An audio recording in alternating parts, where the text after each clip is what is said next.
Bonjour et bienvenue dans cette vidéo. Je suis Asia, fondatrice de l'école des entrepreneurs d'avant-garde. Pensez, agissez pour créer le nouveau monde de demain. Alors aujourd'hui c'est une journée un peu bizarre. Dès le matin, en accompagnant mes petites au centre aéré, j'ai crevé un pneu. Et du coup, je me suis retrouvée dans la panade, à ne pas savoir que faire, comment faire. J'ai demandé de l'aide et puis finalement, j'ai un super papa qui est venu à la rescousse, qui m'a aidé à changer mon pneu, à m'expliquer certaines choses. Et honnêtement, aujourd'hui, j'étais censée faire une vidéo sur le client idéal, à savoir vous en tant qu'entrepreneur, quand vous souhaitez, comment dirais-je, traiter, proposer vos prestations, vous les proposez à qui, avec qui, et puis c'était surtout pour vous sensibiliser en vous disant que peu importe le client, c'est pas forcément la mentalité qu'il faut avoir, c'est vous dire je veux attirer le client idéal avec qui ça va être fluide, avec qui ça va pouvoir se passer extrêmement bien. Et en pensant à ce monsieur, je me dis c'est extraordinaire. Il a fait en sorte de me dépanner comme s'il dépannait sa propre sœur. Et c'est ça avoir le sens du service, c'est ça avoir le sens de la bienveillance, de l'empathie et de... En fait, je veux dire, il est sorti du mode calcul, ça lui a pris du temps, il s'est sali, et puis bon, il m'a même accompagné jusqu'au prochain garagiste pour voir éventuellement comment on pouvait faire. Il m'a expliqué énormément de choses, et ensuite quand on a un petit peu parlé pour savoir quelle était la raison pour laquelle il faisait ça, il m'a expliqué qu'il avait des sœurs en région parisienne qui étaient toutes seules, et que ce qu'il souhaitait, c'était que ses sœurs puissent elles aussi tomber sur des personnes un peu dans mon cas, et que dans ces cas-là, il serait rassuré de savoir que quelqu'un pouvait les aider. Donc son pourquoi, c'est surtout parce qu'il voulait être bienveillant, et puisqu'il voulait être bienveillant dans le but d'espérer que d'autres puissent être bienveillants envers ses sœurs. Donc je trouvais ça très touchant. Donc il avait son pourquoi, il avait la raison pour laquelle il a fait tout ça, et je trouve ça extraordinaire. Maintenant, parlons de ce que je voulais vous dire concernant le fameux client idéal. Donc, quand vous pensez à l'avatar client, c'est tout un concept qu'il faut mettre en place dès les débuts de votre business.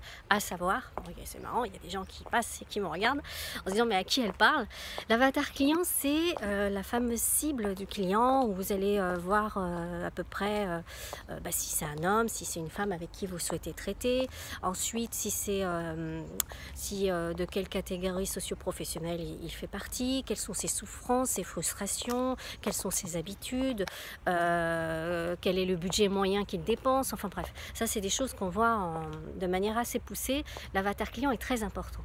Mais une fois qu'on a l'avatar client, il est important aussi de définir le client idéal avec qui on veut traiter, le client avec lequel on sent que ce sera souple, qu'on n'aura pas besoin de, comment dirais-je, d'utiliser une énergie considérable. Je prends l'exemple au cabinet, j'ai des clients idéaux, mais j'ai aussi des clients où dès le départ je sais que ça ne le fera pas. Et au départ, ça m'est même assez difficile de les décourager parce que je vois bien qu'ils sont motivés, mais je sais que malgré tout, c'est pas mon client idéal.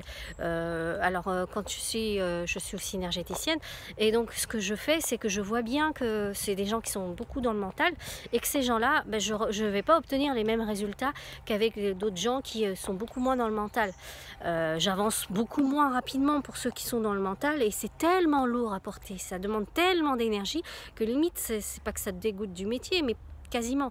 Donc, je vous souhaite de pouvoir travailler avec un client idéal, un client optimal, de manière à ce que vous puissiez fournir cet excellent service, avoir le sens du service, de pouvoir le développer et de faire en sorte que ça puisse être fluide autant pour vous que pour cette personne, et que vous puissiez arriver au résultat voulu. Donc vraiment, pensez que vous adresser à tout le monde, c'est un tort. Quand on s'adresse à tout le monde, on s'adresse à personne.